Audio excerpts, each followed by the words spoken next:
Salut tout le monde, nouvelle vidéo, c'est parti, on va parler d'hydratation. C'est très important de s'hydrater.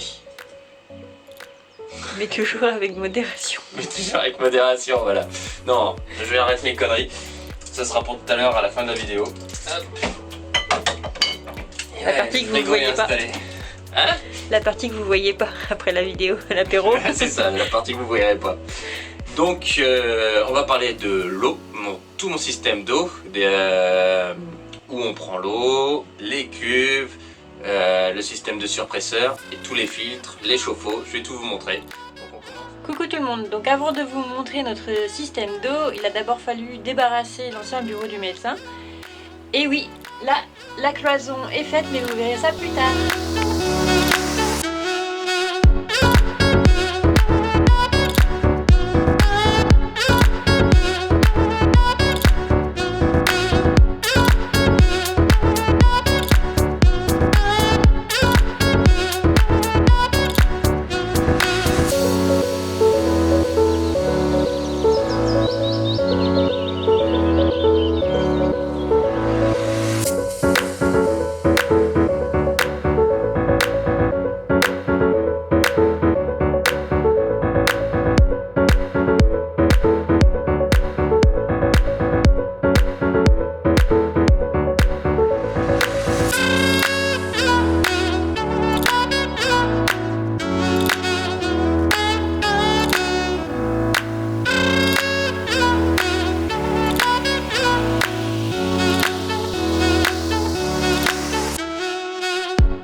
Salut tout le monde. Donc il va falloir rentrer les cuves dans le camion. Le problème c'est que l'ouverture de la porte fait 60 cm et les cuves en font 75. Donc vu que c'est des compartiments de 100 litres, je vais désolidariser toute cette partie là et comme ça je vais rentrer une par une. Donc là dedans, c'est Carrefour qui a fait ça hein, d'origine pour que ça fasse 600 litres. Dedans il y a des raccords comme ça et comme ça, et du coup il suffit de dévisser. J'ai une ouverture sur chaque cuve, donc là une ouverture ici, et dessous j'ai la même, donc je vais devoir mettre de côté, dévisser, rentrer ça, revisser et positionner mes cuves dans le camion. Ça va être sympa, je vais essayer de faire avec ça et je vais essayer de rien niquer. Donc on va bien s'amuser. Pas sûr. Allez, c'est parti. Oui, mais je vais avoir ça, quoi. Ouais. Faut que tu tiennes les oreilles du truc. Les oreilles, c'est ça? Là. Ah oui, d'accord, je tiens. Oh non, il commence à flotter. Eh ouais. Moi, ça bouge pas. Hein. Oui, bah attends. J'essaye de mettre ma clé comme je peux, mais j'ai pas une assez grande clé.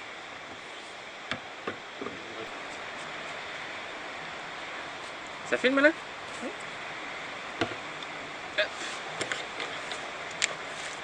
Donc la technique pour enlever, ça a marché. Ça c'est les trucs de salle de bain. C'est pour les siphons aussi, pour les serrer. Mis ça là-dedans, parce que vous voyez il y a des petites pattes. Mis ça là-dedans pour tenir. La clé, bon bah ma clé est un peu petite. Mais il n'y a pas besoin de forcer énormément. Donc vous voyez elle est quand même un peu petite. Mais juste comme ça suffit pour dévisser. Et après il faudra serrer. Donc ça c'est un joint, vous mettez ça dans la cuve avec le joint. Entre les deux cuves vous remettez un joint, enfin le joint qu'il y a dessus. Vous passez dans l'autre cuve et là celui-là il va dans l'autre cuve et vous serrez. Donc là il y a une cuve, un joint, le joint, la cuve et puis ça c'est dans celle-là. Donc maintenant c'est démonté, on va mettre ça en place et on va voir si j'ai bien mesuré.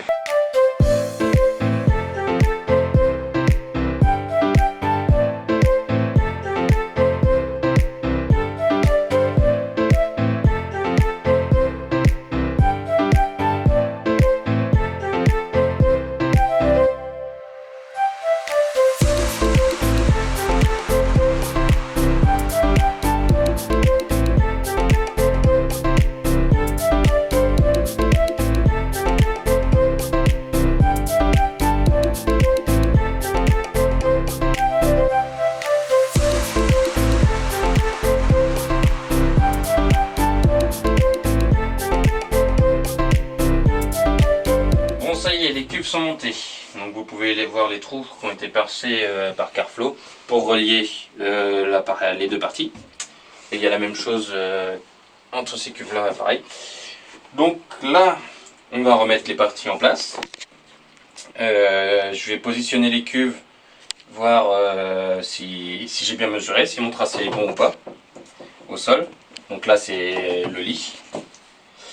Une fois que ça c'est fait, je ressors les cuves et je vais avoir à percer. Donc je les laisserai relier. Il va falloir que je perce, ouais, ça va être la partie haute, ça du coup. Il va falloir que je perce un trou en haut pour le remplissage et un autre trou pour le trop plein. Bon, ça y est, on a tout relié et mis en place. C'est une mise en place provisoire pour voir si les mesures étaient bonnes. Bon, les mesures sont bonnes, mais on se rend compte que tout n'est pas droit, donc je vais refaire des tracés. Ça doit être un mélange de tout, vu que les cuves bougent un peu entre elles et que les meubles sont pas très droits non plus. Donc voilà, ça va donner ça. Ici, le lit. Donc à partir de là, je vais faire des renforts pour tenir la cuve en place. Donc c'est le lit qui va tenir la cuve en place. Donc j'aurai des renforts là pour tenir les cuves et des renforts aussi pour pouvoir poser le lit par dessus. On va pas s'appuyer sur les cuves, ça va être vraiment des gros renforts pour éviter que une fois allongé, on écrase tout quoi. Donc il y aura ça. Ici, donc comme je disais, on vient de voir, donc là c'était l'ancienne arrivée d'eau. Vu qu'il y avait un lavabo ici, il y avait l'arrivée d'eau pour ce truc là, donc je vais m'en servir pour remplir. Coucou tout le monde! Donc là on a installé les cuves sous notre futur lit. Et donc là on est venu fixer sur les côtés des renforts avec des tasseaux. Et on a mis un truc en caoutchouc pour amortir les chocs. Pour éviter qu'avec les vibrations ça abîme les cuves. Parce que le bois sur les cuves pourrait les abîmer, c'est épais hein, quand même. Mais au cas où j'ai préféré mettre du caoutchouc, j'en avais. Sur les côtés c'est pas costaud ce truc là. Donc c'est pas gênant, ça va pas bouger. Mais à l'arrière, je savais pas trop ces tasseaux là. Donc juste au niveau des tasseaux. Sur le côté là on a mis du caoutchouc. Et on va faire la même chose devant. Et les robinets qui sont en bas qui sont fixés vont pas aller là, ils vont aller ailleurs. Parce que là ça passe pas. Bah non. Bon, moi je voulais voir. C'est ça, on essaye et on voit ce que ça donne. Allez, premier test de remplissage des cuves. C'est parti, on va ouvrir la trappe.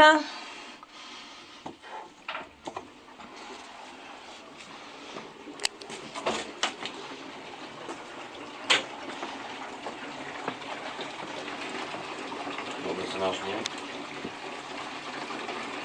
Ensuite, il n'y a pas de fuite, tout est bon. Donc de la vanne là-bas, ça passe, donc ça vient de dessous le véhicule, ça va jusqu'à la vanne, ça repasse dessous le véhicule, ça ressort ici. Ça c'est un limiteur de pression. Je l'ai laissé, ça limite à 3 bars, on s'en fout. Mais il me dérangeait pas, donc c'était des trucs qui étaient déjà branchés. J'ai encore réutilisé ce qu'il y avait. Du coup de là ça va, ça vient au remplissage. Ça c'est la mise à l'air libre et le trop plein. Donc on laisse couler l'eau, on s'en fout, hein, il y a 600 litres à remplir, ça va pas se remplir comme ça.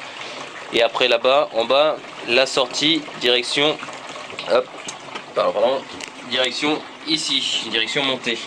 Et là si vous voyez, ça c'est le T, ça c'est la sortie pour vider les cuves. Si je fais ça, hop, j'ai l'eau des cuves qui coule directement dehors. Et cette vanne là, c'est la vanne qui va au surpresseur. Et après ici c'est la sortie du surpresseur qui ira jusqu'au robinet. J'ai juste un doute, on verra bien ce que ça donne, c'est que ma mise à l'air libre soit suffisante. Parce que là, on sent bien que l'air a du mal à s'échapper. Donc je pense que ma mise à l'air libre va pas être suffisante. La sortie là, ça a tendance à vouloir gonfler. Donc ça va pas être bon. Il va falloir que je revoie ça. Je trouvais bizarre qu'en remplissant l'eau, elle gonflait. L'air avait du mal à s'échapper. Puis normalement, ça c'est assez gros pour que ça s'échappe. Du coup, j'ai démonté pour voir. Et voici mon erreur. Quand j'ai mis le téflon, c'est revenu à l'intérieur. Donc là, c'est dur. Donc je vais tout enlever. Et ça va être mieux. On va pouvoir reprendre le remplissage des cuves sans problème. Donc c'est reparti. Tuc, tuc, tuc, tuc.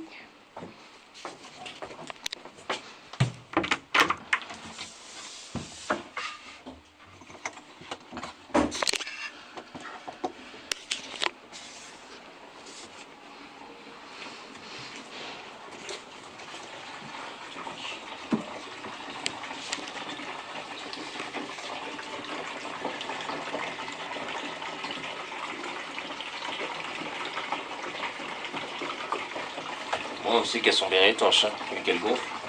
Oui. Il n'y a pas de problème là-dessus. Ouais, c'est bon, on sent bien l'air qui sèche. Et après, la pression est diminuée. Nickel. Cool. Plus qu'à percer pour mettre ça dehors. Ce sera bon. Donc voilà comment ça se passe au niveau des cuves. Donc là, c'est la plaque pour le lit. Hop. Donc, hop, je vous montre. Ici, c'est mon arrivée d'eau. Vous voyez, le tuyau va là et après il passe en dessous et ça arrive ici, ça remplit mes cuves. Celui-là, ça remplit mes cuves. Celui-là, c'est l'évent qui sert aussi de trop-plein. Donc lui, il repart dans le sol. Et en dessous, j'ai pas encore mis, mais je vais mettre une vanne pour le fermer quand on roule, quand je remplis les cuves, pour éviter que ça donne des ballons et que ça redégueule sur la route. Je fermerai les vents. Après, on arrive au surpresseur. Là, on va passer là-dessous. Check, voilà tout le bordel. Donc là, c'est le surpresseur. Vous voyez, en bas de mes cuves, c'est ma sortie d'eau. Le tuyau blanc là, hop, qui revient ici. On voit pas très bien. Je vais essayer de trouver une lumière. Hop, donc voilà. Est-ce que si je pose la lumière ici, ça le fait? Ouais, nickel. Donc voilà. Le tuyau blanc en bas là-bas, c'est ma sortie d'eau qui est sur vanne aussi. Hop, elle arrive ici. C'est le tuyau blanc qui arrive là. Là, c'est un robinet qui emmène dehors. C'est si j'ai besoin de vider mes cuves, qu'il y a un truc qui va pas, que je veux les nettoyer, qu'elles soient dégueulasses, j'ouvre et l'eau coule.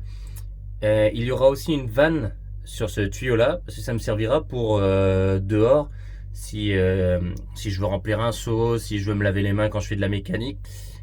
Ici, ça va au surpresseur. Pour les surpresseurs, donc ce boîtier là, c'est un clapet anti-retour. L'eau circule dans ce sens là. Hop là, si je mets ma main devant la lumière, donc voilà, l'eau circule dans ce sens là et elle peut pas revenir parce que le surpresseur il va aspirer l'eau et une fois qu'il est mis en pression, il renvoie l'eau. Donc en fait, si vous ne mettez pas ça, l'eau va faire que aspirer, repartir, aspirer, repartir. Donc faut mettre un clapet anti-retour. Arrivé là-haut, j'ai une vanne pour la sortie. Donc l'eau rentre par le tuyau blanc et ressort ici et elle se ramène à un compteur. Donc j'ai mis un compteur pour savoir la consommation de chaque appareil que j'ai. C'est comme ça que je sais que ma machine à laver en éco elle consomme 40 litres et en lavage quotidien elle consomme 60 litres. Donc, et puis ça me permet aussi quand je fais mon plein de flotte que je remplis mes cuves à ras-bord, et ben je note, tout est noté, je note là et je sais combien il me reste d'eau au fur et à mesure. Ça me sert de jauge aussi. Donc après, hop, je me mets en recul, le tuyau d'eau descend et il va jusqu'à la cuisine. Donc là, c'est le tuyau qui vient de l'extérieur pour le remplissage. Il y a une vanne encore, il y a des vannes partout. Ici, ça repart direction les cuves. Le tuyau blanc que vous voyez au fond, c'est le tuyau d'arrivée du surpresseur. Il arrive ici, il passe dans le filtre. Le filtre, il a deux manières de filtrer. Donc c'est la première sortie que vous voyez, hop, ici. c'est de l'eau hyper filtrée. C'est un hyper filtre, donc c'est ça son nom. Donc l'eau qui sort ici est hyper filtrée et serait potable.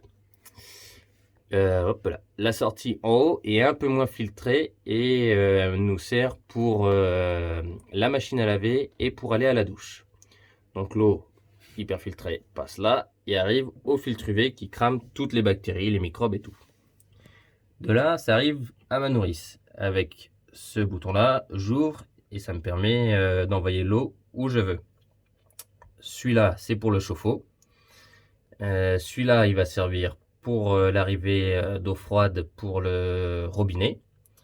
Ça, c'est un de secours au cas où qu'on veut mettre un autre truc en eau froide. Ici, j'ai laissé un bouchon avec une vanne. Donc nous voilà dehors. Je vais vous montrer comment ça se passe. Pour remplir l'eau, hop, on vient se brancher ici. Il y a une vanne là qu'on ouvre et ça arrive en haut où il y a une vanne aussi sous l'évier. Je vais rajouter, hop, je pose ça là pour que vous voyez. Je vais rajouter ce filtre là dessous le camion pour filtrer les grosses particules qu'on pompera un peu n'importe où. C'est un filtre qu'on peut nettoyer, ça filtre vraiment que les grosses particules. Il y a un petit grillage, hein, c'est pas juste les gros carrés là, il y a un petit filtre dans les carrés. Après, hop là, ça souffle, on va aller se mettre là, ça va être mieux. Après, là, ce que vous voyez, donc là c'est un tuyau, hop là c'est un tuyau d'évacuation et là c'est le tuyau d'eau. En fait, ça arrive sous l'évier qui est tout au bout. J'enlève ma main, on va mieux voir. Ça arrive sous l'évier, ça repart sous le camion. Hop, ici ce tuyau là, il remonte là-bas et ça va dans les cuves. Le tuyau d'évacuation, je ne l'ai pas enlevé. C'est le tuyau d'évacuation qu'il y avait dans le cabinet médical. Il me sert strictement à rien. Mais je ne vais pas l'enlever. Il tient mon arrivée d'eau. Donc je ne vais pas m'emmerder. Donc, après, on arrive ici. Donc, le tuyau que vous voyez là. Allez, calibre. Voilà, celui-là. C'est le tuyau de l'évent. Donc je l'avais fixé, mais ça n'a pas tenu. Je vais voir ça un petit peu mieux. Et le tuyau vert qui est ici, donc j'ai laissé de la longueur pour les modifier. Ça c'est le tuyau si j'ai besoin de vider les cuves. Je vais vous montrer en haut comment ça se passe. Et ça arrive sur ce tuyau là. Et sur celui-là, je vais mettre une vanne aussi pour voir si j'ai à faire de la mécanique. J'ai juste à ouvrir la vanne en dessous là. Pour me laver les mains ou faire des petits nettoyages. J'aurais pas besoin de remonter dans le camion à chaque fois, j'aurais juste à ouvrir ici et en haut d'avance et puis comme ça je remplis mon seau, je fais mon petit nettoyage qu'il y a sur le camion et puis voilà. Ça peut être utile. Donc voilà comment ça se passe. Donc voilà, c'est la fin de cette vidéo. Donc j'ai, comme d'habitude, expliqué quelques petits trucs. Premièrement, pourquoi on a mis des filtres?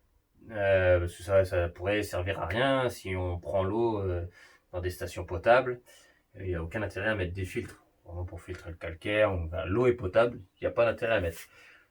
Moi, dans l'idée, je veux pouvoir prendre l'eau partout. Donc c'est pour ça que j'ai pris l'hyperfiltre. Je dois avoir la boîte là. Check. Voilà, j'ai pris ce truc là. Donc c'est pour pour filtrer un maximum de choses. Hop là, je retourne là. C'est pour filtrer un maximum de particules qui pourraient être nocifs en fonction de là où on prend. Si on prend dans une rivière, dans un lac, dans une fontaine. Voilà, il peut y avoir des pesticides, il peut y avoir plein de trucs. Lui, il va filtrer tout ça. Il existe d'autres modèles. Il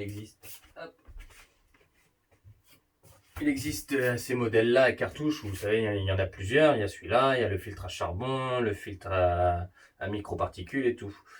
Voilà, ça prend de la place. Moi, je voulais mettre ça sous mon évier et ça prenait beaucoup trop de place. En cherchant, j'ai trouvé ce filtre-là qui coûte quand même 150 balles. Mais qui doit durer normalement un peu plus d'1 an avant de le changer. Cela, en fonction de l'utilisation, comme lui aussi, c'est entre 1 et 2 ans le filtre. Ceux-là, c'est tous les 6 mois en fonction de l'utilisation. Donc, pas celui-là parce qu'il se lave, mais les autres, c'est comme ça. Donc, j'ai fait mon petit calcul. Ça se joue à 20 € près les filtres sur 2 ans. Donc, j'ai préféré faire ce choix-là par rapport à la place. Le filtre UV, c'est pour cramer toutes les bactéries. Comme ça, au moins, là-dessus, je suis tranquille. Et j'ai un témoin qui m'affiche quand la lampe est cramée. Donc, je saurai assez vite s'il y a des problèmes. Ça nous évite d'avoir toujours des packs d'eau. Parce que les packs d'eau, il en faut une certaine quantité quand même pour rester stationné longtemps. Il faut avoir de la place pour le stocker. Et j'ai pas forcément de la place pour ça.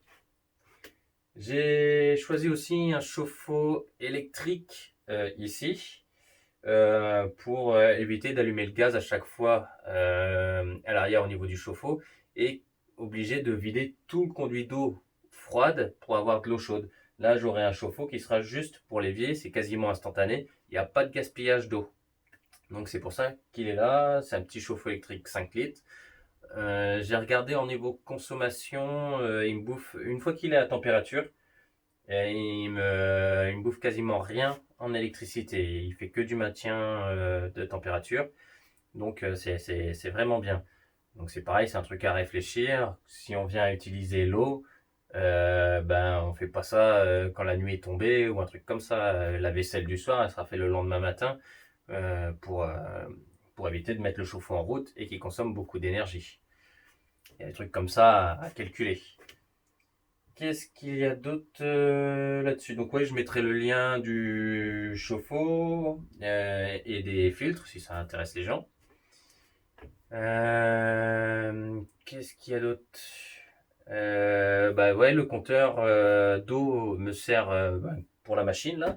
Ça m'a permis de savoir combien elle consommait et de faire un calcul sur une autonomie pour voir le nombre de temps que je pouvais rester sans bouger. Si j'ai acheté, cette, je l'ai arraché, cette pomme de douche là, elle avait l'air d'être pas mal. Je l'ai acheté, donc c'est 100 € la pomme de douche. J'aurai un rendu avec le compteur d'eau, je saurai très vite ce que ça donne une fois que ce sera installé. Et on en reparlera dans une autre vidéo. Il y a plusieurs trucs où je vais faire des tests sur l'autonomie et voir ce que ça donne dans les vidéos, même sur l'eau potable. J'aimerais bien faire des tests, voir la différence entre l'eau que je prends donc chez moi et une fois qu'elle est filtrée, est-ce qu'il y a une vraie différence dessus ou pas. Et ça, je verrai ça plus tard. Donc voilà, je pense que j'ai parlé de tous les filtres, le chauffe-eau, donc il y aura les bien mettre. Et puis voilà. On avait comme idée de mettre un évier, un tout petit évier dans les toilettes, mais au final ça prend énormément de place, ça restreint la pièce, c'est vraiment pas terrible, donc c'est pas grave, j'avais pris une grande nourrice, mais c'est pas gênant. Normalement on est tout bon là-dessus pour le système d'eau. Donc voilà, je vous laisse et je vous dis à très vite pour de nouvelles aventures.